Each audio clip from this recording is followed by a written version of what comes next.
Bienvenue dans le Caribbean Dreams Podcast, le podcast qui parle de la Caraïbe pour mettre en lumière et en valeur nos cultures avec un regard porté sur notre avenir et nos rêves. Le rêve de construire une Caraïbe unie, prospère et indivisible. Tout a commencé quand le ministre des Outre-mer, François-Noël Buffet, s'est rendu en Martinique alors que le RPRAC, l'Association du Rassemblement pour la protection des peuples et des ressources afro-caribéennes, était à Paris dans le but d'organiser une marche historique dont je vous avais parlé la semaine dernière. Le R, Rodrigue Petito, le président de l'association à l'origine de ce mouvement social sur l'île, et Gladys Roger sont arrivés hier en Martinique, accueillis par un cortège impressionnant qui les attendait à l'aéroport Aimé-Césaire dans l'intention de rencontrer le ministre des Outre-mer. Rappelons qu'ils ont écourté leur séjour en France hexagonale pour rencontrer le ministre des Outre-mer qui s'est rendu sur l'île en leur absence. D'ailleurs, il est important de rappeler que depuis le 1er septembre 2024, les Martiniquais sont mobilisés pour lutter contre les prix excessivement élevés dans l'alimentaire. C'est depuis cette date, c'est-à-dire depuis presque 3 mois, qu'ils attendent la visite de François-Noël Buffet, ministre des Outre-mer, afin de discuter pacifiquement de la vie chère et des revendications portées par le peuple martiniquais pour y trouver des solutions durables. Cependant, le ministre des Outre-mer semble jouer à cache-cache avec le peuple martiniquais et les représentants du RPRAC. C'est pourquoi Rodrigue Petito décide donc de se rendre à la résidence préfectorale située au quartier Didier à Fort-de-France, une résidence, je le rappelle, payée par nos impôts, afin d'y rencontrer le ministre des Outre-mer. Il aurait surpris le préfet et les acteurs de la grande distribution en pleine réception autour de quelques petits fours et quelques autres verres de champagne. Un ministre qui a le temps de s'entretenir avec les acteurs de la grande distribution,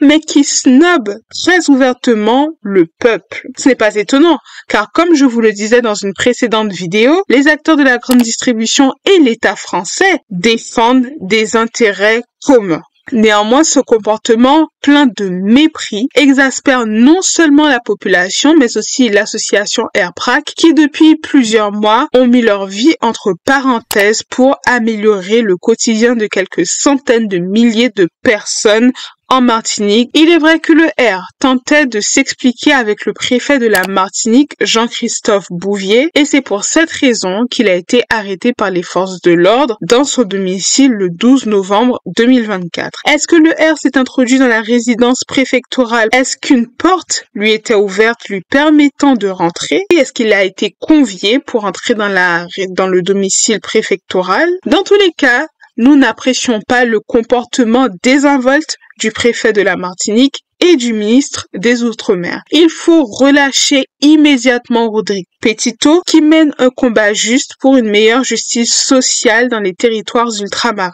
La situation est insurrectionnelle à l'heure où je vous parle à Fort-de-France. Il est 4 heures du matin en France hexagonale à l'heure où j'enregistre ce podcast. Des barricades sont montées, un rassemblement est organisé devant le commissariat de Fort-de-France pour exiger la libération de Rodrigue Petito. Selon son avocat, toutes les conditions de sa détention ne sont pas respectées car le R n'a pas son matériel médical. On sait qu'il a été blessé lors de précédentes manifestations et qu'il nécessite un matériel spécifique pour sa détention qu'il n'a pas. On a donc demandé à ce qu'il puisse rencontrer des médecins. Dans tous les cas, les conditions de sa bonne détention ne sont pas réunies et les raisons de sa détention sont plus que discutables. Je pense qu'il est important de rappeler que les forces de l'ordre, au moment où je fais ce podcast, sont en train de réprimer très sévèrement tout ce mouvement de solidarité qui s'organise autour du R pour exiger sa libération. Les forces de l'ordre